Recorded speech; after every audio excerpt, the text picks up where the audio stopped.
Our Rants at the Movies, a podcast where we rant about films you may have seen at house parties. I'm one of your hosts and jack of all trades, Mono, and suggesting we take the dead Frenchman's car is my co-host and master of none, Kira. Yeah, well, he won't be needing it. Yay!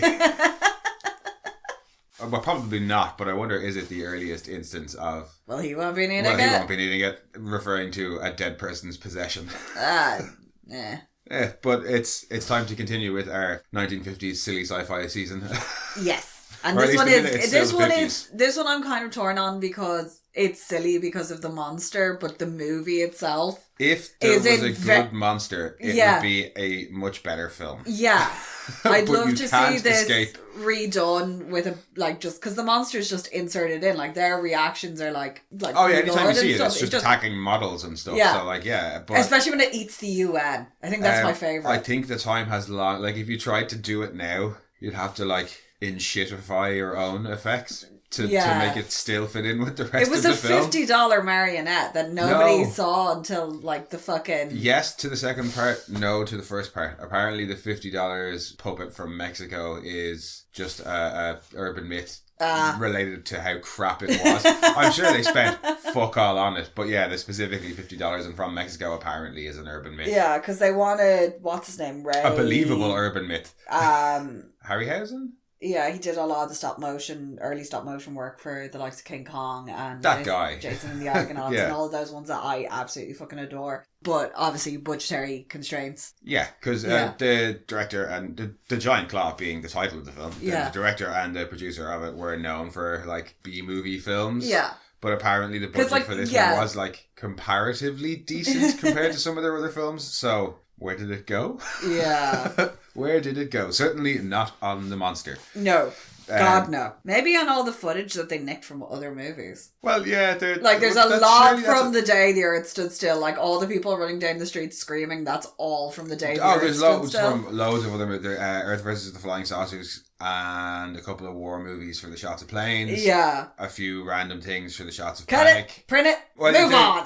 There are a bunch of things in this film that smack of money-saving efforts. Yeah. So yeah, use of not stock footage, but other films. All that narration at the start. Yeah, because they were fuck it. We need to flesh the film out a little bit. What's the cheapest thing we can do? Slow motion. Have some narration over some stock footage of radar and shit.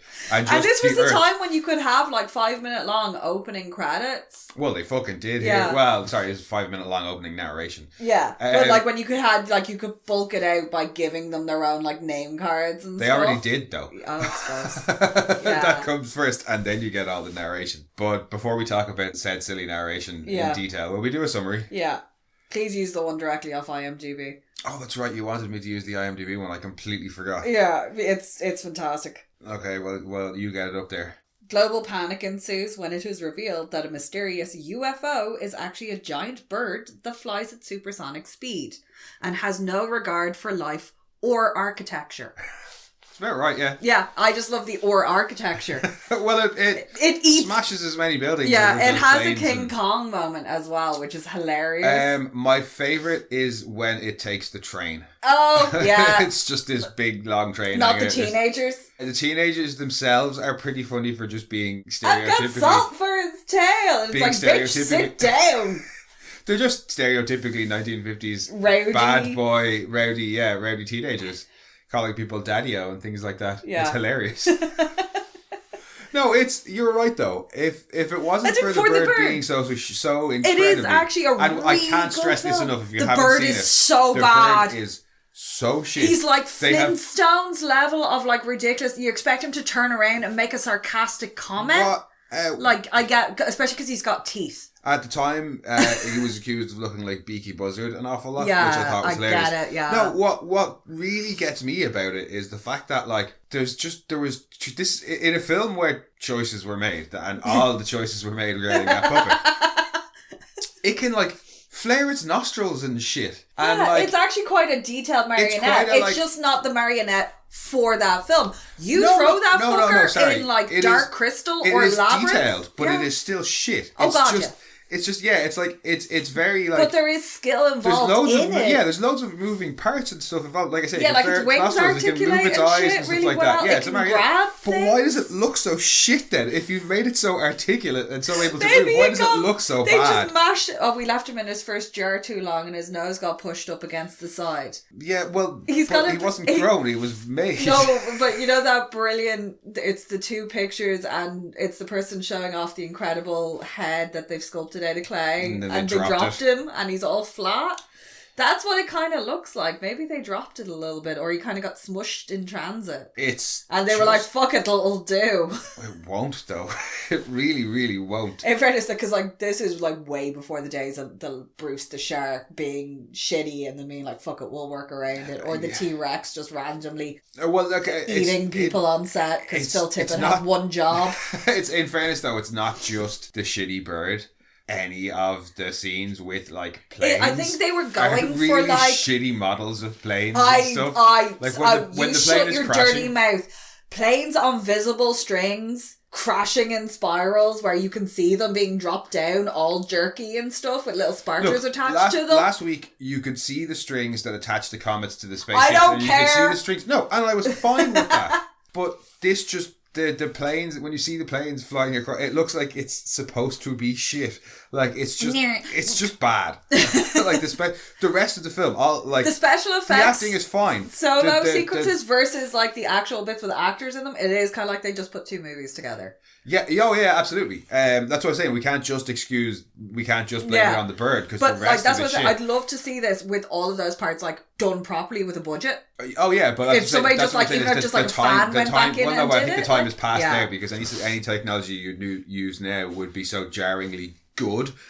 No, you just get somebody who's like a little model builder to just film those little sequences. I'm sure there's probably some fan out there who's like, but you'd need to go and get old cameras and shit for it as well. But that's what I mean. But you can do all that. You can age shit out now digitally to match it. It would be a large undertaking to do, I'd say, but it would make it a far superior film to what it currently is. Yeah, because it is like everything else. Like Jeff Morrow's performance in this is so good. There's bits of it where he's so fucking hilarious as McAfee.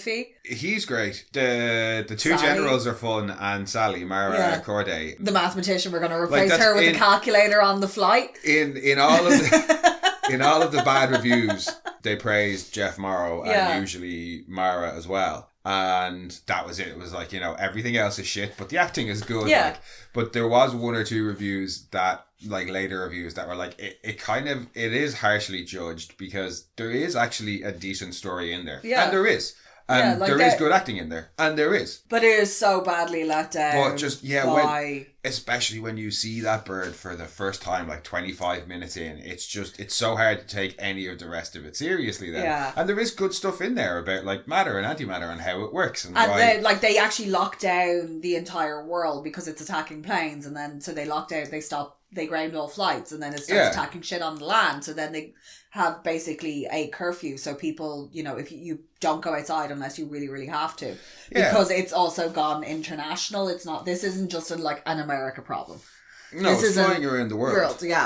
They're talking about it having this antimatter shield, and if they bombard it with enough time, the Mason Adams. Yeah, and they're talking about atomic level shit in a time where atomic stuff was the future, and it's so cool to see because they're getting into what would be considered hard science. There are a few bits that kind of let the sci-fi aspects of it down. One of them is they go into an awful lot of detail to explain radar. No, that's different. Just on the sci-fi aspect. We'll talk about the narration to start in a minute.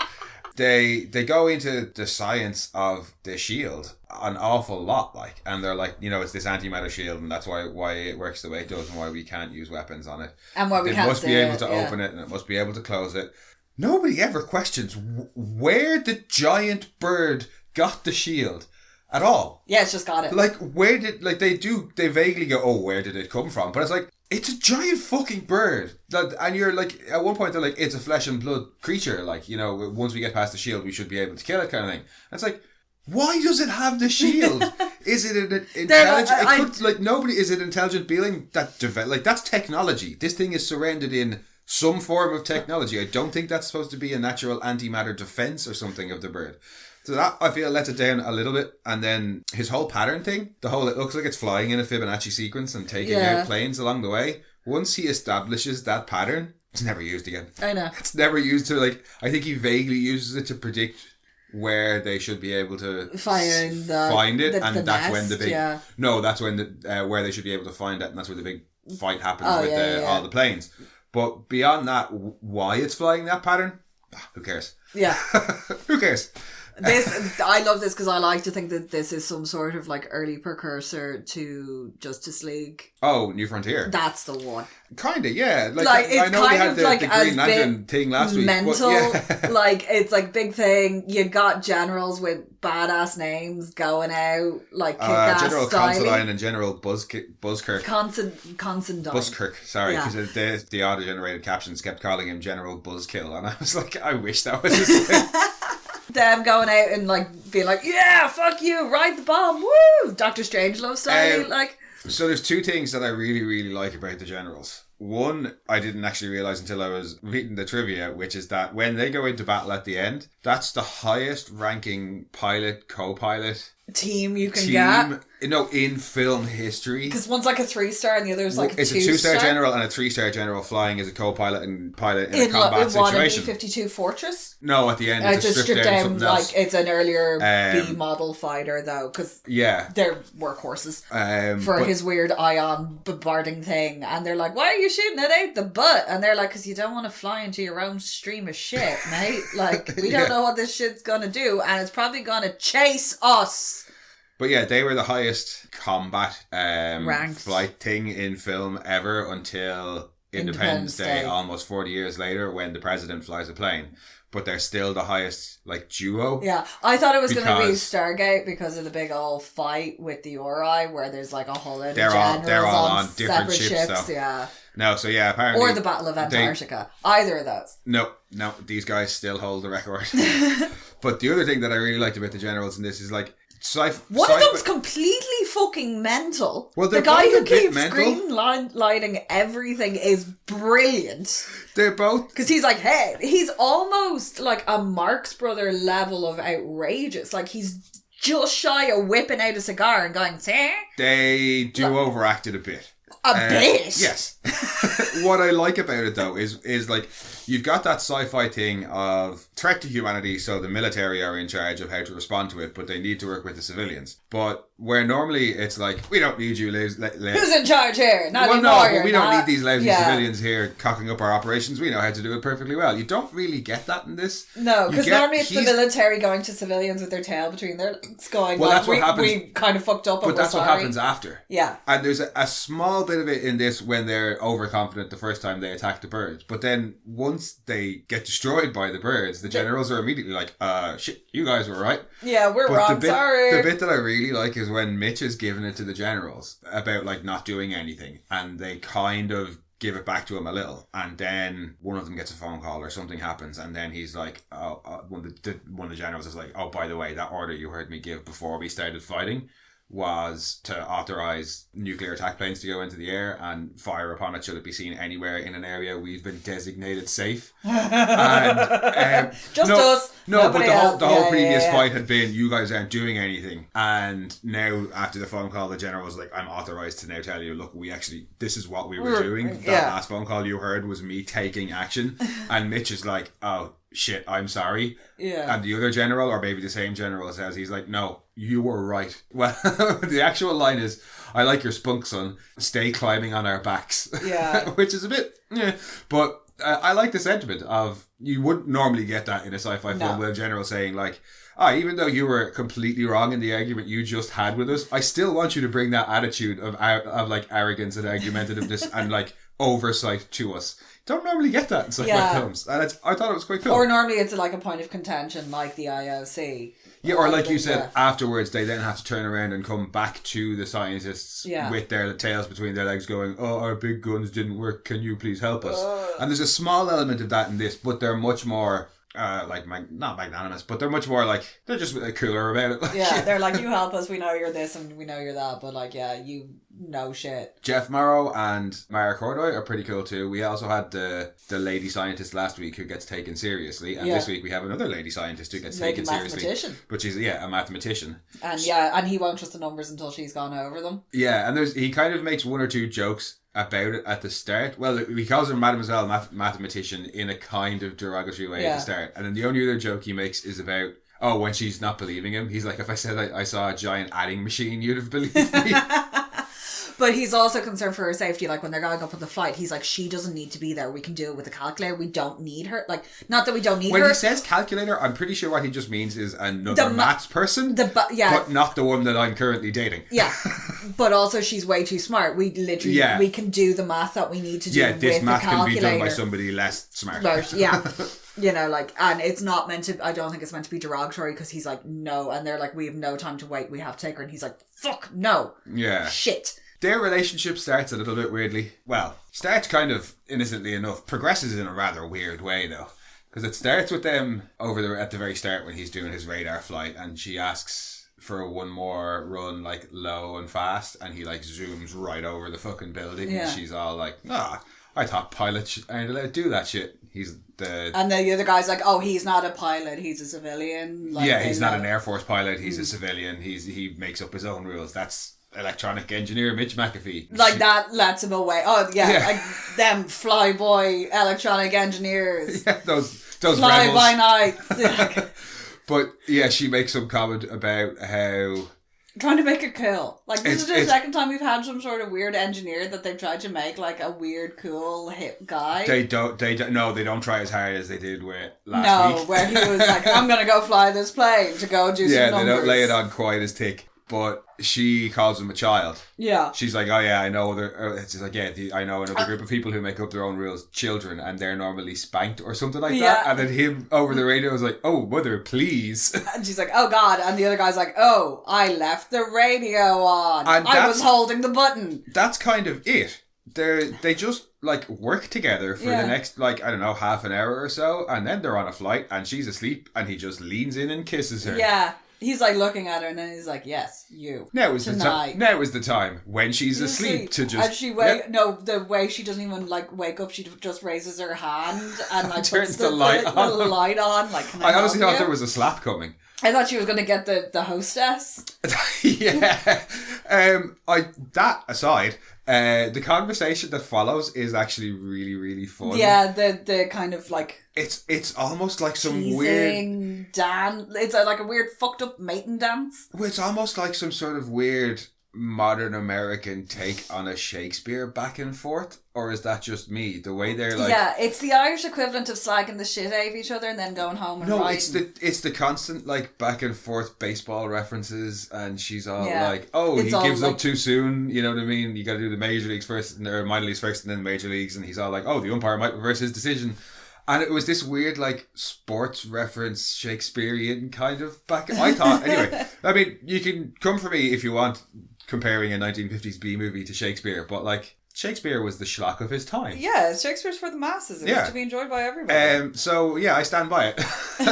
But yeah, no, it does have that, and it's like that thing that I really enjoy as well, that you get in Jane Austen and stuff like that, where it's a battle of wits, where it's as much about what's being said as not being said, or being in like alluded to. And if you can be the wittier or smarter one, that actually improves your romantic prospects to catch if you each win other the out. argument. Yeah.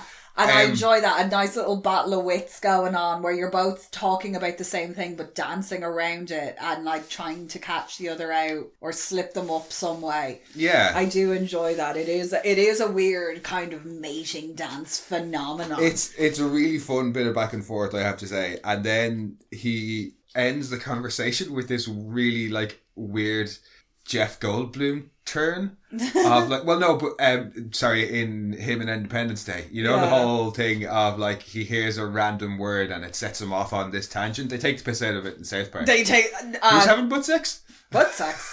that whole episode.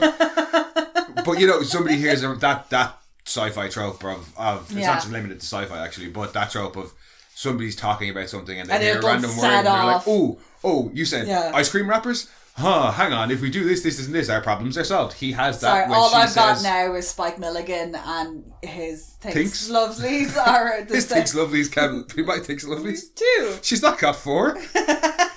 That's... No. Well, yes, but no. Thinks. When they're on the plane I'm going to be crashing. doing that all the time now. Thinks.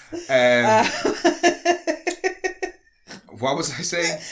The whole he gets she says something about a pattern, and then he's like, ooh, hang on, pattern, and comes up with this whole pattern thing that then ends up not really being all that important. No, because they find a nest and then they're like, they're here to mate. But yeah, they're... With what?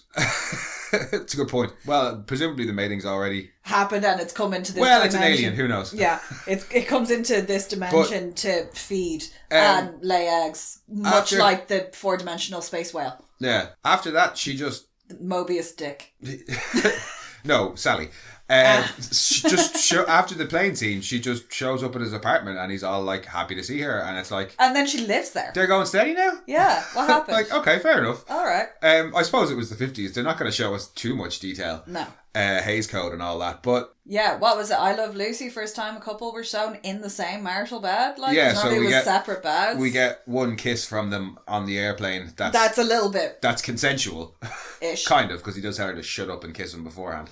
But no. Yeah, but it is all in how he tells her to shut up, though. And then they're just going steady after that, I guess. Yeah. And he proves it at the end when he's like, no, I don't want to bring her on the plane. She can't be put in danger. Yeah. But all that stuff on the plane is great fun. The two of them they're really good fun in their roles. The banter between them is good. It might have been a little bit better if it was last week's actor, because Jeff Morrow's like 50.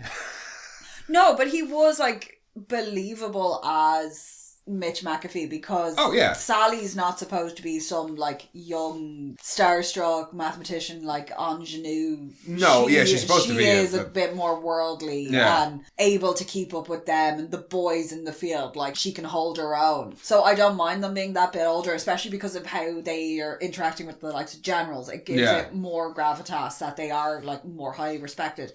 Like when he ends up blowing up the thing and they take him to the hospital. That's great. That's a great little scene. Yeah, and he's like, why am I here? Like, we gotta give it to. And they're like, you got blown up. And he's like, no, that's not... I did it on purpose. It worked. Like, now. That's why it works. And they're like, oh, well, why didn't you tell us? And he's like, I've been trying to. I don't know. There's moments where it's just absolutely like last week, fabulous tropes, but when you comedy, see them writing. It's so good. Like that hospital thing of he's like 4 pages ahead of them. And he's mad that they're not, that they haven't gotten it. Like, because they just find him, like, there's an explosion and they find him in the lab. And they obviously take him to the hospital. And he comes around thinking, eureka, I've solved it. And they're like, nah, dude, you got blown up. You got blown up, yeah. It is, no, it's fun because it is tropey, but it's like when you see them kind of early on, it's like they're less, I don't know, they're just less worn out at this point. But no, Jeff Morrow is, like we said it last week, he's one of the best things about last week. Yeah. He's one of the best things about this week. He did slink out of the screening of this. I don't blame him this week. Like, last week's film was a later film, and he thought the monster in that looked crap and wanted to sneak out. He did sneak out of the premiere of this. It was in his hometown. Yeah. So he I was don't like, blame see him. ya. But all the acting is great. A lot of the dialogue's quite fun. The narrative's pretty good, except for the actual narration. Sequence. Well, no, there's quite a lot of narration. And it's just weird because it starts and it's like... Why are you telling me about how they run radar sweeps? To point out like holes in the defense and shit like that. That's which it. Becomes It starts when it's just like afterwards. Kind of sci-fi-esque summary of humanity kind of thing. It's like, okay, fair enough. You know, like, we are Earthlings. We are off to, like, there was a time when, you know, nobody could cross the Earth. Now we've made the Earth tiny. You can cross it in a day. We do all this stuff. We need to defend ourselves. One of the ways we defend ourselves is radar. Okay. And then we get this lesson on how to calibrate radar from the narrator. Yeah. And it's like, what the fuck? It goes on for so long. And then we get treated to the opening scene of Mitch doing his radar flight and Mademoiselle mathematician and them having the back and forth over the radio. And then he sees a thing and they call it into the US. But that's all narration as well. And it's blurry. There's a large out of focus monster flying around. They go back to this narration, and it's really specific narration because instead of telling us, it tells us the day of the month, but not what month it is. No, it's like the 17th of the month. How clear the skies are. Air pressure. And I think it's supposed to read like a log, but I don't. No, because he's all like, a pilot, a mathematician, a couple of like scientist guys, people having fun, doing their job, taking it seriously, taking it not so seriously. But then something really important happens. And again, instead of letting us just hear the dialogue from the characters, which some of it turns out to be quite good later on in the film. Yeah. We have this narration telling us everything that happens. He sees the UFO. Nobody believes him. He insists it's for real. They're like, no. So they actually scramble some fighters to go and find it. And then it just cuts to the next scene where he's getting given out to because one of the fighters did, they don't believe him, and one of the fighters didn't come back. And they're like, and he's like, well, how's this my fault? And I just report, and he's like, yeah, I just reported like I'm supposed to. After that, the narration gets fairly standard. It's just like, meanwhile, yeah, it's kind of like these guys are working on their their machine while the alien bird is going around wrecking shit, and we see footage of both things happening. That's fine. That's typical narration. The bird wrecking shit is so fun. But the lesson in radar calibration and telling us what people are saying instead of just letting us hear, because you can see Mitch calling it in. You can see the reactions of people. Like, just let us hear it. It's a really weird choice. Oh, no. My favourite bit of that, though, is the airline. Is it one of the guys who's like, oh my god, there's a thing and it's attacking us, and they just switch off the radio? That's fantastic, because that's the whole battle. So after everybody now believes Mitch that there's at least something around there flying around being insane. Yeah, they've scrambled a whole load of jets to go and fight it. And no, they believe it because it's after they've seen footage from the weather balloon camera things. Oh, yeah. And they're like, right, let's go fight it. We'll find it and we'll blow it out of the sky. And they find it and they start attacking it, and they tune in to one of the pilots, the whatever archer leader or something. And they put it on this speaker system in the office, and it's the two generals and Mitch and Sally. Shit goes down. They attack the bird. They lose badly. Near all the planes get destroyed. But openings barrage in Independence Day where they all just like mash into the shield. It's a little bit like that, yeah. Except the aforementioned terrible special effects. So the only way we know that it's having no effect is because the guy is telling us it's having no effect. We just over the radio. I don't think you see a single direct hit anywhere near the bird. It's just like random bad special effects going past a crap puppet. But it destroys everything. One of the pilots who's left is like, oh god, it's coming for me. And then the general, just turns off the radio. Doesn't say like, a moment of silence for the men, or oh god, the losses. It's just business as normal. Well, not quite that, but it doesn't try and comfort it. Just literally just switches off the radio. There's no like, there's no son, are you still there? Like, did you make it? No, it's just turn off the radio before the poor guy dies. Yeah, so we don't have to listen to that because it'll bring down the whole mood. That's one of the funniest bits. And then the other for me... And it's never addressed since then. What about your man, the pilot, dying in the plane crash? Petey. What the fuck happens to Petey? Petey, 1 minute they're like, Petey's unconscious, and then the next minute he's in a body bag, getting like taken away in an ambulance, and it's like, and they never say anything about it. They're like, oh, fuck you, Petey. Like, why did you give him a name? Yeah, so Mitch, Sally, and Pilot Pete are on the plane, and it gets attacked by the bird, and he gets knocked out. And they crash. Mitch saves and they crash land. She comes up to the front of the plane and asks, are they okay? And he says, Pete's in bad shape. They carry him off the plane, but he's like stumbling along with them. Yeah, they're like kind of like dragging him. Might have helped by walking along, but he's supposed to be like, he's badly injured. But he's not dead because they pull him off the plane and he says he's in bad shape. Not probably he's dead. Pulling him off the plane killed him. But then the plane explodes. Stuff lands near them. And there's this kind of weird dramatic music sting, and Mitch looks at Pete and then shakes him and nothing happens, and then he looks sad. Then they get to Pierre's place and the cops show up and they're like, is that the pilot? And Mitch says, yeah.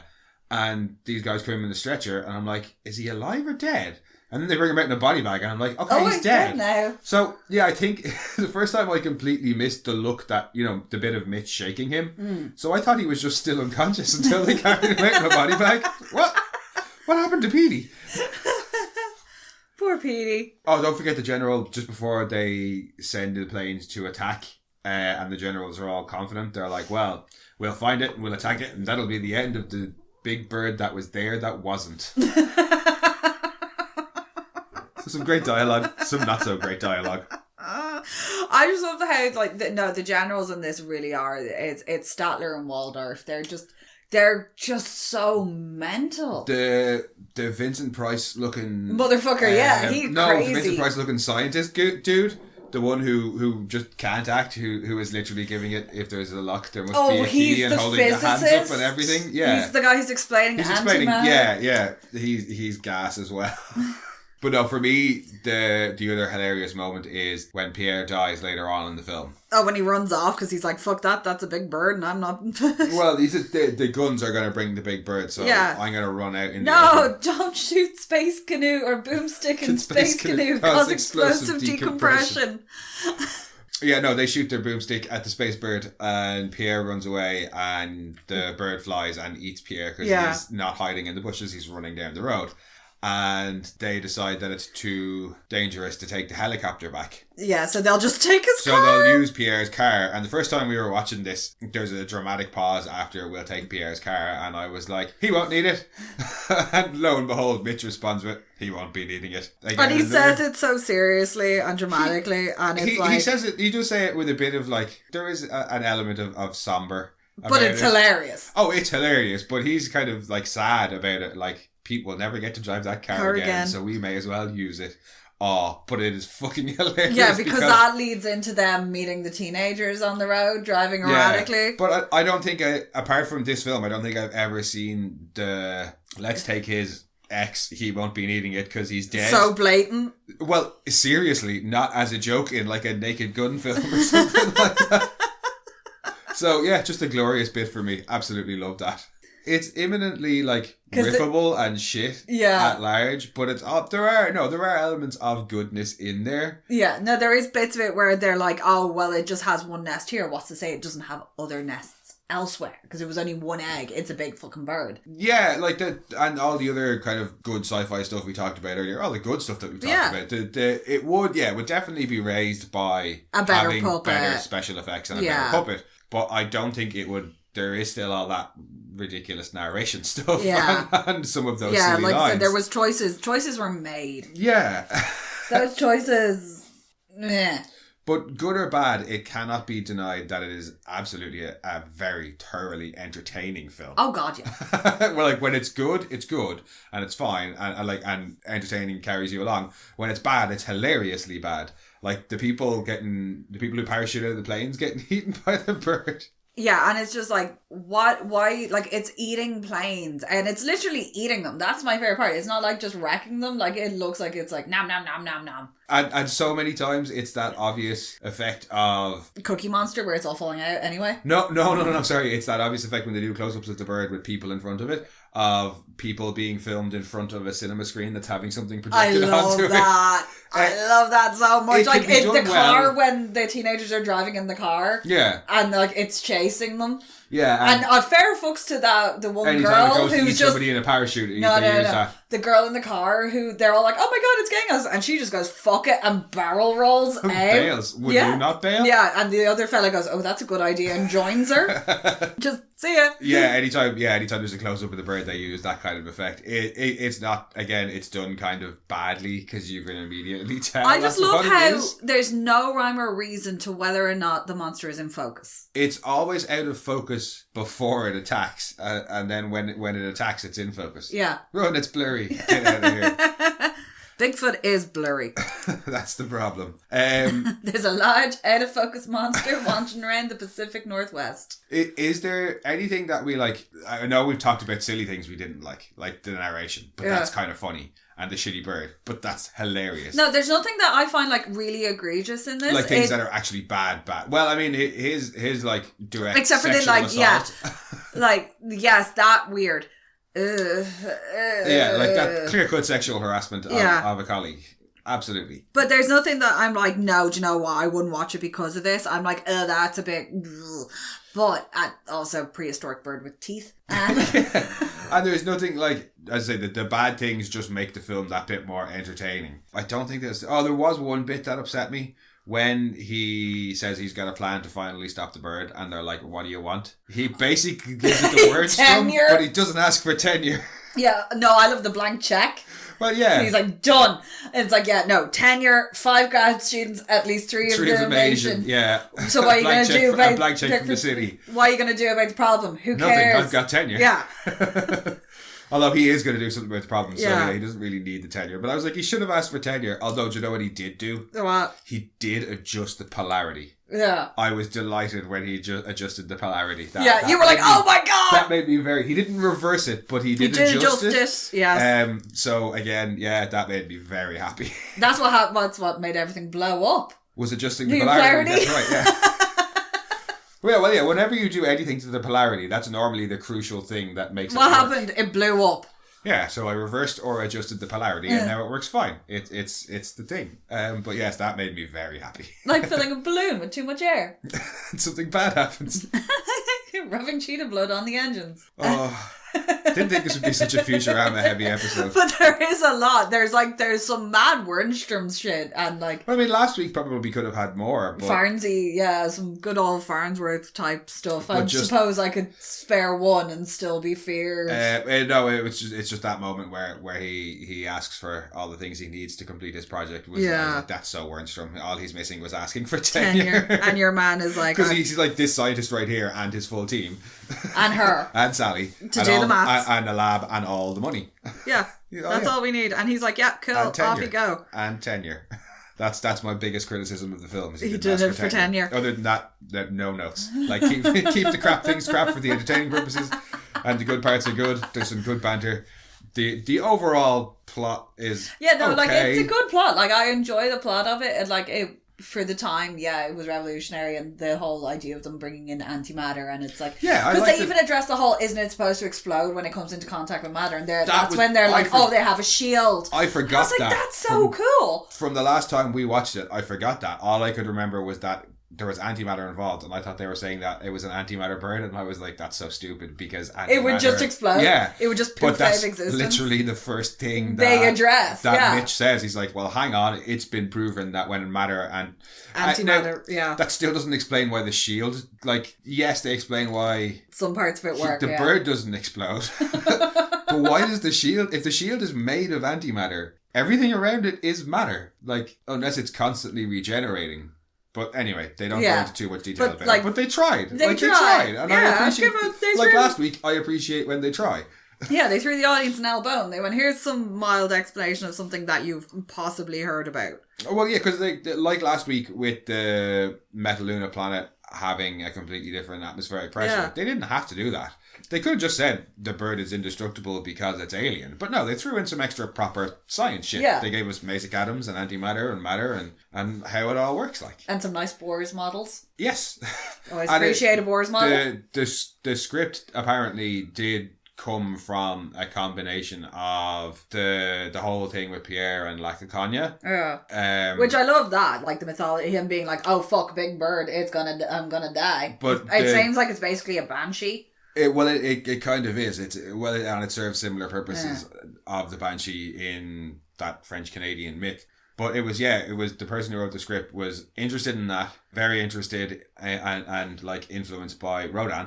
Yeah. Not surprisingly, because giant monster. And all the new developments around like nuclear basic atoms and antimatter and matter, and just wanted to kind of work them all together, and that's what came out. So yeah, like it's a good sci-fi story.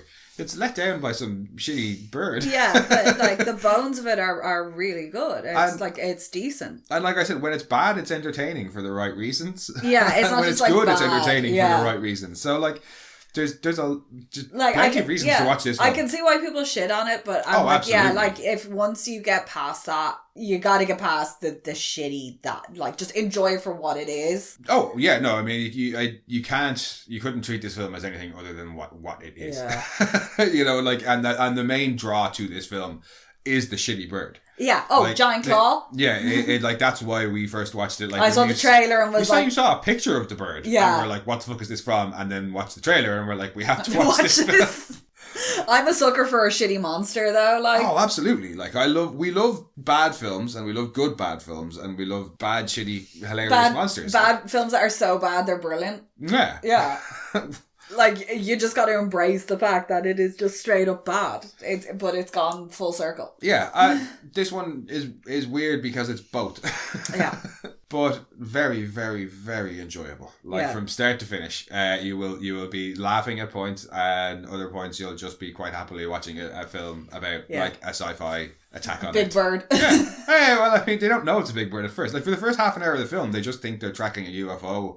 Or they're tracking. They keep calling something. it a fortress, like, which is they keep thinking they've been attacked by like some enemy plane or something. Well, that. They don't know what it is, and they're trying to work it out. Yeah, it's not they're until like 25 or 30 minutes. This into the is film like that this would be it. like this would be pre-Cold War, so it wasn't like immediately Russian invasion. I know you're talking Cold War, but like not quite the full. I don't know. I think they just they didn't want to overtly address it. Yeah. In some films. We were objectively upset about the lack of commie fears in Teenagers from Outer Space. Yeah, because they were like way too welcoming. Like they could have done with a bit of suspicion. But I think they rule out very like that quickly. was so wholesale Norman Rockwell, like Americana. Yeah. But they rule out very quickly the possibility of anything on Earth in this because of the speed. Like when he's talking about his pattern, Sally's like, nothing can go that fast. Like a meteor doesn't travel like that. A rocket would explode on the first thing it hits. Yeah. And even if it didn't, look at how fast it's traveling. Yeah, because like it took out 3 planes one after another. So it's like, it couldn't be a rocket because it would be done after plane 1. Like so they kind of, I think for that just rules out any other potential terrestrial option. So they are considering it as alien, but we don't know what it is until about 25 minutes into the film and you see the bird. So for the first part it is just like sci-fi stuff, and then it becomes this silly, madness silly monster to look at, but thoroughly fucking enjoyable from start to finish, I have to say. And would recommend for anybody who enjoys B movies, especially 1950s B movies. Definitely, it's one up there. It's like, it's got a little bit for everybody. Yeah, but that I think about wraps it up for the Giant Claw, yes? Yes. Next week we are looking at... next week it's The Thing from Another World. Woohoo! This one I have been waiting for in particular Teenagers we've been waiting to do for fucking ages. But this one was like, whenever we do cheesy old sci-fi, this one is incredible. The Thing from Another World, watched it, fell in love with it. I've always been a huge fan of John Carpenter's The Thing as well. Yeah. And it just, it's so good. I'm hoping... I'm really looking forward to watching it because I haven't watched it in a really long time either. And I've been holding off. I was like, I know we're going to do it. This was better than I remembered it in some ways. Yeah. And I'm actually a little bit worried that The Thing might have hyped it up a bit because too there much was in my one head. moment in The Thing that will never ever be surpassed. Save it for next week. And it was the same with this. I was waiting for moments, and when they came, I'd forgotten how good they were. Yeah.